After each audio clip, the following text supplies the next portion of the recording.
அனைவருக்கும் வணக்கம். நம்ம டெய்லியும் prelims and mains point of வியூல 5 क्वेश्चंस கரண்ட் அஃபேர்ஸ்ல பார்க்குறோம். இன்னைக்கு என்ன क्वेश्चंस இருக்கு அப்படிங்கறத பார்ப்போம். ஸோ ஃபர்ஸ்ட் क्वेश्चन பார்த்தீங்கன்னா on whose name a chair will be established about Indus Valley civilization அப்படின்னு கேட்டிருக்காங்க. சிந்து சமவெளி நாகரிகம் தொடர்பான இருக்கை யாருடைய பெயரில் நிறுவப்படும் அப்படின்னு சொல்லி கேட்டிருக்காங்க. ஸோ 1924-25 பார்த்தோம்னா சர் ஜான் மார்ஷல் அவர்கள் உலகுக்கே சிந்துவெளி நாகரிகம் அப்படிங்கிறத எடுத்து காட்டியிருப்பார்.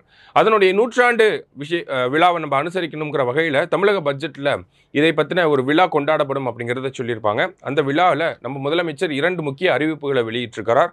அதில் முக்கியமான அறிவிப்பு என்ன அப்படின்னு பார்த்தோம்னா நம்மளுடைய ஐரவாதம் மகாதேவன் அவர்கள் பெயரில் ஒரு ஆய்வு இருக்கை அப்படிங்கிறது சிந்துவெளி நாகரிகம் தொடர்பாக அந்த நாகரிகத்துக்கும் தமிழக கலாச்சாரத்துக்கும் இருக்கக்கூடிய தொடர்புகளை ஆய்வு செய்வதற்காக அமைக்கப்படும் அப்படிங்கிறத சொல்லியிருக்காங்க.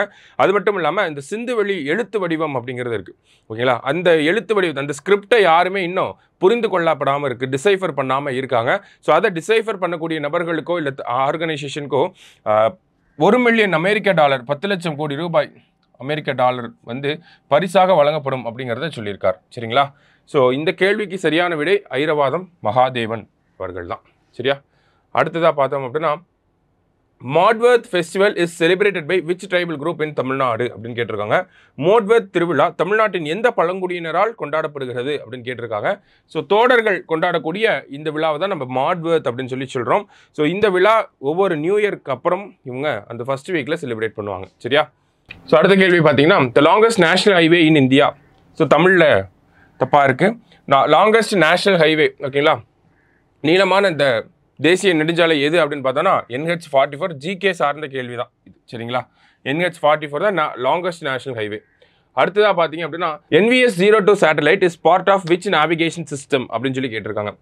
NVS-02 செயற்கைக்கோள் எந்த வழி செலுத்தல் அமைப்பின் ஒரு பகுதியாகும் அப்படின்னு சொல்லி கேட்டிருக்காங்க. ஸோ எந்த வழி செலுத்தல் அப்படின்னு பார்த்தோன்னா நம்மளுடைய NAV-IC இந்தியாவுடையது இது, ஓகேங்களா? நேவிகேஷன் ஃபார் இந்தியன் கான்ஸ்டலேஷன் அப்படின்னு சொல்லுவாங்க, NAV-IC. ஸோ இந்த வருஷத்தோட இஸ்ரோவோட முதல் லான்ச்சாக இந்த NVS-02 தான் இருக்கும் அப்படிங்கிறத சொல்லியிருக்காங்க. NVS அப்படின்னா நேவிகேஷன் சேட்டலைட் அப்படின்னு சொல்லி சொல்லுவாங்க, ஓகேவா? லாஸ்ட்டாக world Braille day is observed on அப்படின்னு கேட்டிருக்காங்க. உலக பிரெய்லி தினம் என்று அனுசரிக்கப்படுகிறது அப்படின்னு கேட்டிருக்காங்க.